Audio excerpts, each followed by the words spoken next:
Tonight, St. Landry deputies and state police are investigating a deadly crash near Port Barre that killed an Opelousas man.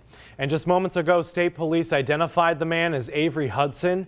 According to investigators, his truck was involved in 2 hit and runs on Highway 90 just before he went off the road and into the bayou.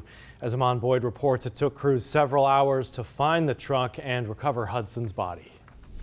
The truck hit the right shoulder and jumped over a hill and hit trees and went into the bayou.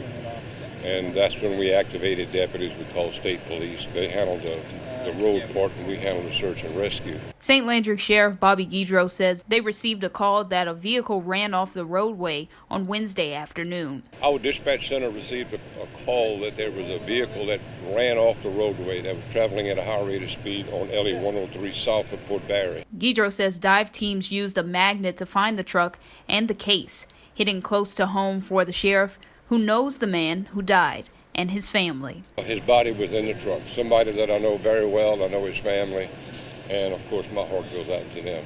The sheriff says family has been contacted and this investigation is ongoing. In Port Barre, Amon Boyd, KTC TV3.